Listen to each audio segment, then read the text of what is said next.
Carpe Sus, when hunting up in North Texas with Bobby, James, and Dave. It was a miserable evening. It was cold, wet. We had a light wind. We had mist and fog going on throughout the evening. And even worse, we'd gotten over 5 inches of rain earlier in the day as well, so everything is wet and cool, and so everything looks gray on thermal, except for the animals and the few other hot objects that you see in the background. Now all the video here is being shot with an IR Hunter Mark III thermal scope on my rifle. And as this is Bobby's first hunt with us, he gets the honor of taking the first hog. Now at this point, we've tracked this hog for a few hundred yards. We've come to a cross fence that we can't cross readily, and so Bobby's going to be shooting from here.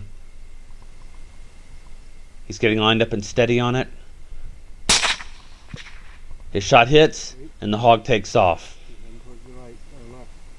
Now, unfortunately, the direction that the hog ran, there's cattle in the background that you can't see, and so none of us can take a follow-up shot.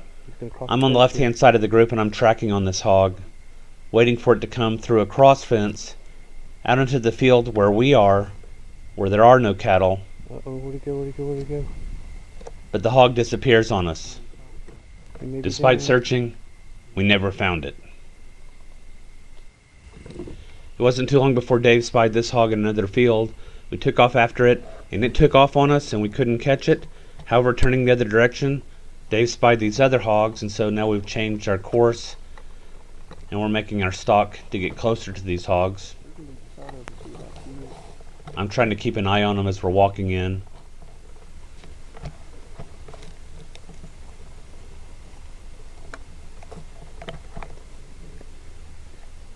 At this point, we've gotten about close enough. We're going to get set up. We're looking over these hogs. We've got 4 hogs in the foreground,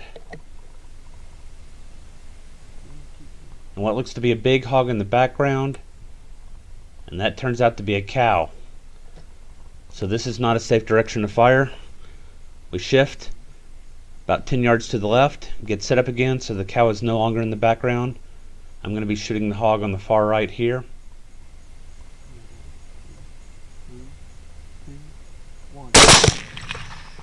Because of livestock in the field, Dave calls a ceasefire, and we let the other hogs run. We shot 3 and managed to recover 2 boars, 80 and 65 pounds. And then we were met with this view when we went to drag them away. Several hours later, and conditions have not improved, we've made a stalk across this field to get to these 5 hogs. As you can see, I need to nuke my scope here. That's why it's all greeny. Here we go. It's been nuked now. We've gotten set up. I'm looking at the large hog on the far left-hand side. One of the smaller shotes comes in from the right, and the other 2 shooters are watching the other 3 shotes. I mentioned the number of shooters here because when we're hunting with a group of 4, we leave one out as a spotter to keep an eye on everything to make sure that we stay safe and that there are no problems that creep up on us. For example, a coyote making a photobomb as seen here. That little coyote came in at about 20 yards and kept an eye on us for a little bit, and then went about his business. Now here I need to point out also that just off to my right is an oil battery, and so while I've got 2 hogs in my field of view, I'm only going to be shooting the larger of the 2, the oil battery being a safety concern. 1 volley and all 3 hogs go down. Here we have a 190-pound sow and 2 smaller sows that are about 50 pounds apiece. And after harvesting some hams and back straps, we did some more hunting, but that was it for the night. Optics provided by Third Coast Thermal.